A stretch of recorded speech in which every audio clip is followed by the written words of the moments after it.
করিডোরে বড় বাজারের মতনই ভিড়। ভিড় ঠেলে নিকুঞ্জ কোনো মতে ডাক্তারবাবুকে ধরতে পারল। ফাঁসির আসামির মতো বিপন্ন বিধ্বস্ত নিকুঞ্জ মরিয়া হয়ে ডাক্তারবাবুর হাত দুটো চেপে ধরল। কিছু একটা করেন স্যার, আর 4 দিন হয়ে গেল আমার ছোট্ট মেয়েটা ওই নোংরা বারান্দায় পড়ে আছে। বড় ডাক্তারবাবু বিরক্ত হলেন। চারপাশে ভিড় করা হবু ডাক্তারের দল হই হই করে উঠল। পথ ছাড়ুন, স্যারকে যেতে দিন। বেডশিট এসব আমাদের দেখার কথা নয়, আপনি আসল জায়গায় যান। রুগী উপচে পড়া হাসপাতালের ভয়ঙ্কর নোংরা বারান্দায় অসংখ্য রুগীর ভিড়ে একটা ময়লা বিছানায় নিকুঞ্জের একমাত্র মেয়ে মামনি শুয়ে আছে। ফ্যাকাসে মুখ, হাতে ফোটানো স্লাইনের সূচ, চোখ দুটো ঢুকে গেছে কোঠরে। জুতোর দোকানে সামান্য মাইনের কর্মচারী নিকুঞ্জ, তার আদরের মেয়ে মামনির কঠিন অসুখ। ডায়ালিসিস করতে হবে, ডাক্তারের বিধান। নিকুঞ্জ গত 4 দিন উদ্ভ্রান্তের মতো ছুটছে। পাড়ার এমএলএ থেকে রাইটার্স আমলাদের ঘর নিকুঞ্জ ছুটে বেড়াচ্ছে অপরাধীর মতো।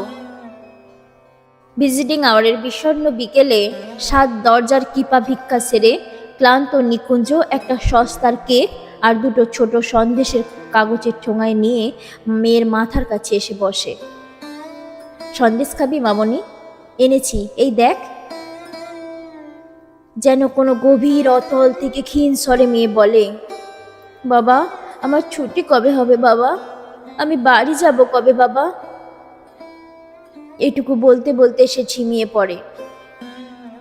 নিকুঞ্জ মেয়ের মাথায় হাত বোলায়। সন্দেশটা খেয়ে নে মা। সন্দেশ খাবো না বাবা, আমি আঙুর খাবো। ওই যে ঘরের ভিতরে দেখো, ওই বিছানায় ওই মেয়েটা রোজ আপেল খায়, আঙুর খায়, আমি আঙুর খাবো বাবা। নিকুঞ্জ ভেতরের হল ঘর থেকে শুয়ে থাকা ফুটফুটে মেয়েটিকে দেখে, তারপর ধীরে ধীরে বলে, আচ্ছা মা, কাল নিয়ে আসবো আঙুর। পাড়ার এমএলএ দয়ালু হাতে চিঠি দিয়েছেন মন্ত্রী সিএকে। তিনি চিরকুট পাঠিয়েছেন আর এক আমলাকে, আমলার নোট পাঠিয়েছেন হাসপাতালের সুপারকে। কিন্তু গত কয়েকদিনে নিকুঞ্জের সমস্ত উদ্বেগ আর উৎকণ্ঠাকে তুচ্ছ করে সে নোট এখনো গিয়ে পৌঁছায়নি হাসপাতালে। নোট গেলে বিনা খরচে মামনির ডায়ালিসিস করা হবে। নোট যায়নি। দিন চলে যাচ্ছে, রাইটার্সে ছুটি চলছে। গরিব নিকুঞ্জ সারাদিন দোকানে মানুষের পায়ে জুতো পরায়। অন্যমনস্ক, কাজে ভুল হয়ে যায় বারবার। মালিক ধমক লাগায়। এক একটা নধর পায়ে জুতো পরাতে পরাতে নিকুঞ্জের ইচ্ছে হয় পয়সাওয়ালা খদ্দেরের পা দুটো চেপে ধরে বলে, স্যার আমার একমাত্র মেয়ে পয়সার অভাবে হাসপাতালের নোংরা বারান্দায় একা পড়ে রয়েছে, তার চিকিৎসা হচ্ছে না। দিন না স্যার, কয়েক হাজার টাকা, আমি সারা জীবন আপনার গোলাম হয়ে থাকবো। কিন্তু এসব বলা হয়ে ওঠে না নিকুঞ্জর। কাজের ফাঁকে ফাঁকে শুধু দীর্ঘশ্বাস পড়তে থাকে। 2টোর সময় ছুটি নিয়ে কলকাতার ডাক সাইটে জ্যাম ডিঙিয়ে অসংখ্য মানুষের ভিড় এড়িয়ে নিকুঞ্জ রাইটার্সের দোতলায় পৌঁছায় হাঁপাতে হাঁপাতে। কেরানি বাবুটি টেবিলের সামনে দাঁড়ায় চোরের মতো। বাবুটি বললেন, আজ আর হবে না দাদা। কেন জানেন না, লাগানান্ডের পশুপালন মন্ত্রীর মৃত্যুতে আজ আমাদের হাত ছুটি ঘোষণা করা হয়েছে। ও তাহলে কাল? কাল হবে না, কাগজ পড়েন না নাকি? প্রাক্তন প্রধানমন্ত্রীর মৃত্যুতে কাল আমাদের পূর্ণ দিবস ছুটি।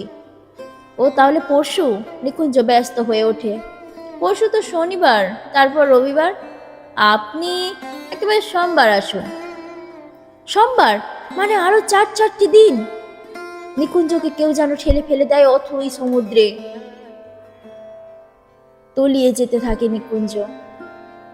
তলিয়ে যেতে যেতে বারবার তার কানে ভেসে আসে মামনির ক্ষীণ কণ্ঠস্বর, বাবা আমার ছুটি কবে হবে বাবা? আমি বাড়ি যাব কবে বাবা?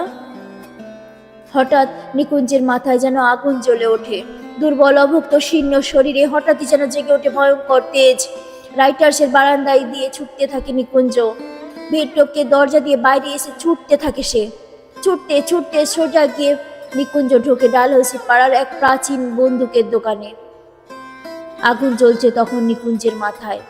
ধূমকেতুর মতো দোকানে ঢুকেই নিকুঞ্জ চিৎকার করে বলতে থাকে, আমাকে একটা বন্দুক দিন, আমাকে একটা বন্দুক দিন, যা থেকে হাজার হাজার গুলি বেরোবে।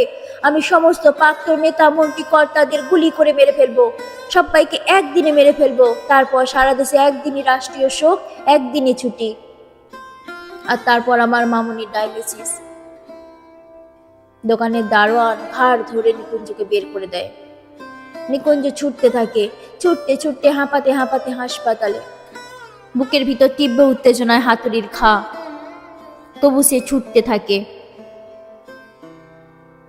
দোতলার বারান্দায় ততক্ষণে ভিজিটিং আওয়ার ক্ষয়ে ছোট হয়ে উঠেছে, অন্ধকার ঘনিয়ে এসেছে। সিঁড়ি দিয়ে উঠতে উঠতে বিড়বিড় করে নিকুঞ্জ বলতে থাকে, মামুনি চিন্তা করিস না, আর মাত্র 4টে দিন, 4 দিন পর রাষ্ট্রীয় শোক শেষ হলেই তোর চিকিৎসা হবে। তুই ভালো হয়ে উঠবি মা, কিচ্ছু চিন্তা করিস না। বলতে বলতে দ্রুত পায়ে মামুনির বিছানার দিকে এগোতে থাকে নিকুঞ্জ। পকেটে 2 টাকার আঙুর। হঠাৎ ঝপ করে লোডশেডিং এর মতো নিকুঞ্জের চোখের সামনে সবকিছু অন্ধকার হয়ে যায়। মামনির বিছানাটা খালি। মামনি কোথায়, কোথায় আমার মামনি? নিকুঞ্জের চিৎকারে একজন নার্স এগিয়ে আসে। নিকুঞ্জের বিধ্বস্ত মুখের দিকে তাকিয়ে একটু থমকে যায়, তারপর স্পষ্ট স্বরে বলে, আজ দুপুরে আপনার মেয়ের ছুটি হয়ে গেছে। কেমন বাবা আপনি? কদিন একটা ফ্রি ডায়ালিসিস অর্ডার বের করতে পারলেন না? নিকুঞ্জ পাথর হয়ে গেল। পকেট থেকে আঙুরে থেতলে যাওয়া ঠোঙাটা বের করে শূন্য বিছানার সামনে দাঁড়িয়ে জোর গলায় বলতে লাগলো, মামনি আমি আঙুর এনেছি মা, তুই আঙুর খেতে চেয়েছিলি, আমি আঙুর এনেছি মা, এই দেখ। অনেক রাতে ভাড়া করা ম্যাটাডোরের একটা খাটিয়ায় মামনিকে শুইয়ে দূর মহস্বলের বাড়ির পথ ধরে নিকুঞ্জ।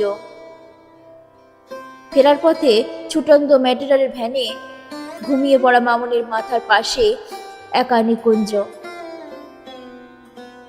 সারাটা রাস্তা পূর্ণিমার চাঁদ আলো ধরল মামনির মুখে।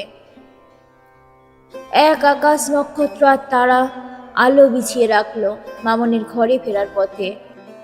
আর নিকুঞ্জ শুনতে পেল নক্ষত্র, চাঁদ, তারা সবাই বলছে, আমাদের ছুটি নেই নিকুঞ্জ, আমরা আলো জেলে রেখেছি, তোমার মামনির জন্য আমরা আলো জেলে রেখেছি।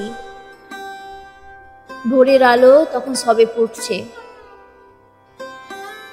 ম্যাটাডোর ভ্যান এসে থামলো নিকুঞ্জর ভাঙা বাড়ির দরজায়। নিকুঞ্জের বউ পাগলের মতো ছুটে এলো, এনেছো এনেছো আমার মেয়েকে। পাথর হয়ে যাওয়া নিকুঞ্জ তুমুল কান্নায় ভেঙে পড়ে বারবার বলতে লাগলো, তোমার মামনির ছুটি হয়ে গেছে, তোমার মামনির ছুটি হয়ে গেছে, তোমার মামনির ছুটি হয়ে গেছে, তোমার মামনির ছুটি হয়ে গেছে, তোমার মামনির ছুটি হয়ে গেছে।